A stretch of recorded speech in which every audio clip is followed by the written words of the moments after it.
Hey guys, आज मु आसी लांगुली पहाड़। यही पहाड़र विशेषत्व होची एठारे अनेक बौद्ध कीर्तिराजी अच्छी एवं अनेक औषधीय वृक्ष अच्छी।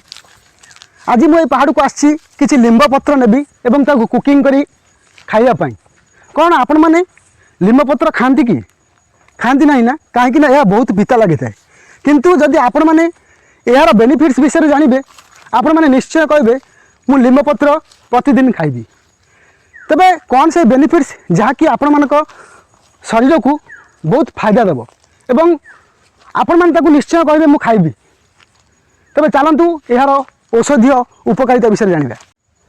हे देखु दर्शक बंधु, यहीटा हूँ आम एरिया लांगुड़ी पहाड़। यही पहाड़ रे अनेक बौद्ध धर्मी जिनिस रहा सहित एथे बहुत औषधीय वृक्ष रही एवं यही पहाड़ पार्श्व अनेक गुड़िए नदी मध्य प्रवाहित होइछि जहाँकि पहाड़र शोभा को विमंडित करुछि।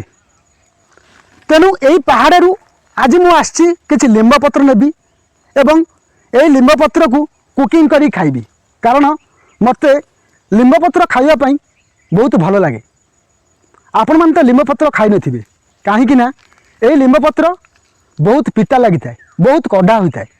तेणु आपण मैंने यही लिंब पत्र को खाती ना, किंतु आपण मैंने शुणी आश्चर्य हो जिवे यही लिंब पत्र रे एपरी औषधीय गुण रही जहाँकि आपण मान शरीर को खाली फायदा नुहे बहुत प्रकार फायदा देव। एथे रही आंटी इन्फ्लामेटरी गुण, आंटीबायोटिक गुण, आंटी फंगल एवं आंटी भाइराल गुण जहाँकि आपण मान संपूर्ण शरीर को प्रोटेक्शन दबा सहित आपण मानक अनेक गुड़े रोग ठार सुरक्षा दे पार। देखु यहीटा हूँ लिंब गछ, यार चेर ठारू पत्र पर्यंत औषधर भरपूर्ण। आयुर्वेदिक शास्त्र रे यह एक औषधि रूपे व्यवहार करा जाए। देखु यार हेल्थ बेनिफिट्स विषय में आपन फास्ट कहि। डायबिटीज यार ना सुनले आम मैंने आश्चर्य हो जाती काले आम मानक डायबिटीज हो कि। देखु डायबिटीज कहीं होची आज युव समाज अनहेल्थी डाइट और लैक ऑफ एक्सरसाइज फल डायबिटीज सम्मुखीन होती। देखु दर्शक बंधु, आम पेट भितर पैनक्राइज रही अग्नाशय रही से each and every time insulin secretion होता है। यही इंसुलिन काम कौन ना आम रक्त रे शर्करार परिमाण को कमेब एवं यह एनर्जी रे कन्वर्ट कर। तेणु जदि आपण मानकर इंसुलिन सिक्रेशन ठीक ठाक हेबो नहीं बा बंद हो आम ब्लड रे सुगर मात्रा बढ़ी जहाँ को आम डायबिटीज बोली कहबा। आपण मन तो निश्चय जानथिबे डायबिटीज अटैक हेले माने अनेक प्रकार हेल्थ इश्यूज देखा मिल। तेणु ये डायबिटीज को नियंत्रण करने आपण माने यही लिंब पत्र को सेवन करने को पड़ो। किपरि आपण माने खाइबे? प्रत्येक दिन सकाळे खाली पेटरे 3टी लिंब पत्र नेबे, या भल भाव सफा करदे। या भल भाव सफा कलापर या आपण माने चोबे चोबे खाइबे। देखंतु यहीपरि भाव गोटे मास करी देखंतु, देखिबे आपण मानकर ब्लड सुगर लेवल बहुत नियंत्रण को आसी जिवो। आपण माने विश्वास करि परिबे नहीं। यह करिया द्वारा आपण मानकर खाली ब्लड सुगर मात्रा कम हेबो ताहा नुहे, यह आपणकर पेट पाई मध्य बहुत लाभदायक होता है। देखंतु यह आपण मानकर डाइजेस्टिव सिस्टम को त्वरान्वित करिथाए, डाइजेशन को प्रॉपर्ली करिथाए एवं आपण मानकर मेटाबॉलिज्म प्रोसेस को स्पीड करिथाए। आपण मान जानथिबे मेटाबॉलिज्म प्रोसेस स्लो हेले आपण मानकर केन सब प्रॉब्लम होइथाए। आपण मानकर खाउथिबा खाद्य सब एनर्जी रे कन्वर्ट न होई कैलोरी रे कन्वर्ट हो जिवो, आपण मानकर शरीर रे फैट जमा हबो। तेणु आपण मानक डायबिटीज हेबो। तेणु यह आपण मानकर डाइजेशन को ठीक ठाक करने सहित मेटाबॉलिज्म प्रोसेस को मध्य त्वरान्वित करिवो। तबे आपण माने प्रत्येक दिन चेष्टा करंतु 3टी बेसी नुह 3टी लिंब पत्र को खाइबा पाई, कारण यही लिंब पत्र आपण मानक शरीर पाई खाली फायदा नुहे बहुत बहुत फायदा देव। नेक्स्ट यहाँ पर मुझे आपण मानक कहबी यह आपण मानकर हार्ट हेल्थ पाई मध्य बहुत बेनिफिट देता है। किपरि? देखंतु यह आपण मानकर ब्लड सर्कुलेशन को ठीक ठाक करिथाए। देन तापर कौन करे ना आपण मानकर ब्लड को प्यूरिफाई करे, सफा करे, जहाँ द्वारा कि आपण मानकर शरीर में अनेक प्रकार स्किन डिजीज मध्य आउ हुए नहीं। यह सहित यह आपण मानकर रक्त नली को संकुचित करने को दिए नहीं। जहाँफल कि आपर हाई ब्लड प्रेशर परी समस्या देखा मिले ना। आपण मैंने निश्चय जानी हाई ब्लड प्रेशर हेले यह आपर हार्ट प्रति केते क्षति होता है। तेणु जदि आपर यही नीमपत्र को खाଇବା द्वारा ब्लड प्रेशर कंट्रोल रोचे आपर ब्लड प्यूरीफाए हो पारुची तेज नीमपत्र को खाइबेनि कहीं चेष्टा करूँ नीमपत्र को आपने किसी खातु जब नीमपत्र आपने खाईपार लिंबर जूस आपने पीपर किपर पीबे आपने किसी फ्रेश नीमपत्र नियंतु यार को जूस करूँ ग्राइंडर ग्राइंडिंग कर दिंतु यार हाफ कप जूस सहित आपने गोटे ग्लास पानी मिक्स करूँ या आपने प्रत्येक दिन सकाଳେ खाली पेट पीतु देखूँ या किसी दिन कर देखूँ यह आपको केते बेनिफिट्स दे पारिबो। हार्ट कथा गला आपर हाई ब्लड प्रेशर गला यापर आपण त्वचा यह बहुत लाभदायक होता है किपरि देखूँ आपण मैंने जब लिंब पत्र को नियमित सेवन करुँच यह आप रक्त को सफा करुँच रक्त सफा हाँ फल आपण त्वचा निश्चय ग्लो कर आपर स्किन में ब्लैक स्पॉट रही कुंडे जो नाली नाली फली जाए ता भी रही स्किन ग्लो कर ब्राइटनेस स्किन बढ़ीज तेणु आपण मैंने यह खाई देखूँ देखिए यह आपण त्वचापी केते लाभदायक होता है।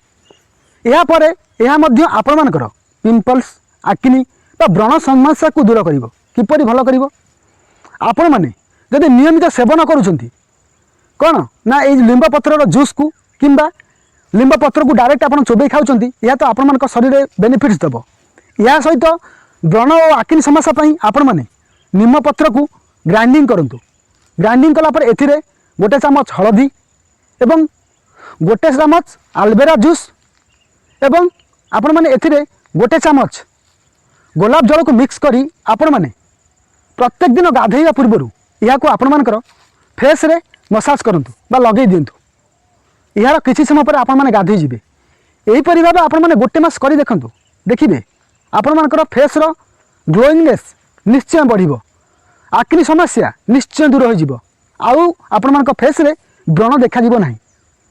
यापर यही नीमपत्र आपण मानकर इनफ्लामेशन बा फुला फुली को भल करता है आपण शरीर में इनफ्लामेशन हेले फुली गले यह आपण शरीर को अनेक क्षति पहुँचाई था तेणु यही इनफ्लामेशन को यही नीमपत्र भल कर यापर मुझे कहबी यही नीमपत्र तेल विषय देखूँ जदि आपण मानकर आंठुगंठी जंत्रणा होची जॉइंट पेन होची आपण माने लिंब तेल को सही जॉइंट रे जो स्थान रे आपण जॉइंट पेन होची सेठार आपण माने प्रलेप करि परिबे बा मसाज करंतु देखिबे आपण मानकर जॉइंट पेन निश्चय भल होइजिवो। या परे आपण मानकर चुट्टी कथा चुट्टी पई एही लिंब तेल बहुत लाभदायक होता है किपरि ना आपण माने किछि नड़िया तेल नियंतु पिओ नड़िया तेल नियंतु घरे नड़िया तेल नियंतु यह सहित आपण मैंने किसी लिंब तेल को मिक्स करूँ या गोटे जगह रखु प्रत्येक दिन आपण मैंने निजर केशरे यह लगातु देखिए आपण मानकर केशर घन बढ़ीज आपणकर केश कला देखा रूपी समस्या रही तेणु यह आपण मान केशपाई बहुत लाभ देव तेणु यही तेल को आपण मैंने नियमित निजर चुट्टी रे लगे देखु। नेक्स्ट जदि आपण मानकर बॉडी खरा दिने कि अधिक झाड़ुआ रोचे स्मेल हो कि आपण मानकर बॉडी रे घिमिरी होची नाली नाली फली जाउची तेबे आपण माने किछि लिंब पत्र को नियंतु यार पेस्ट प्रस्तुत करंतु एथिरे किछि हळदी मिक्स करंतु मिक्स कला परे आपण माने जेउ पानी रे गाधौचंती सेथिरे एही पेस्ट को मिक्स कर दियंतु एही पानी रे आपण माने जदि गाधेइबे तेबे आपण मानकर देहरु आसुतबा दुर्गंध आपण मानकर घिमिरी समस्या निश्चय दूर हो जिवो। तेणु आपण माने एही निंब पत्र को निजर शरीर सुगंध पाई मध्य व्यवहार करि परिबे। यार तो अनेक हेल्थ बेनिफिट्स अच्छे जदि मु यहाँ को आज कहबी तेबे वीडियो बहुत लॉन्ग हो जिवो आपण माने मध्य बोर हो जिवे तेणु यही जो बेनिफिट्स विषय मु आज आपण मानकु कहली आपण माने निश्चय शुणिले लिंब पत्र सेवन जदि आपण माने प्रतिदिन करिवे आपण मानकर शरीर को यह बहुत बेनिफिट्स देव तेणु चेष्टा करंतु लिंब पिता ही थाए पड़े किंतु यह शरीर को बहुत फायदा देता है तेणु लिंब पत्र को प्रत्येक दिन आपण माने नियमित सेवन करंतु देखिए यह आपण मानकु एक महौषध रूपे साहाय्य करिवो। देखो दर्शक बंधु मु तो आज लांगुड़ी पहाड़ आसिली लिंब पत्र नेबी ताकू फ्राए करी खाइबी आपण मैंने मध्य फ्राए करी खातु आपण मैंने भजार मध्य या पकई खाईपर पिता लगिले मध्य यह शरीर को बेनिफिट्स दूचे तेणु आपण मैंने चेष्टा करूँ यह प्रत्येक दिन खाइबा आज ये भिडियो आपण मानक बहुत भल लगी लिंब पत्र विषय आपण मैंने निश्चय किसी जानीपारि यह केमी व्यवहार कराए किमिति खिया जाए।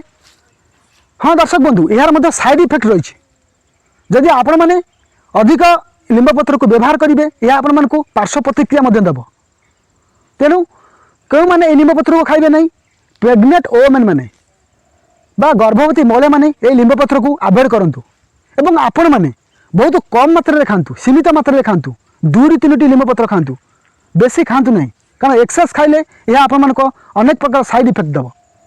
आई होप ये भिडियोटी आज आपण मानक बहुत भल लगी इनफर्मेटिव होइथिबो। जदि ये भिडियोटी आपण मानक भल लागुथाय मो भिडियो आपण मानक भल लागि थाय तेबे आपण माने निजर फैमिली ग्रुप्स एवं फ्रेंड मान ग्रुप्स रे ये भिडियो को शेयर करेंगे एवं ये भिडियो को लाइक शेयर कमेंट करेंगे। चैनल को जदि नुआ आछंती सब्सक्राइब करने को भूलिबे नहीं। तेबे आज पई रहउची नमस्कार।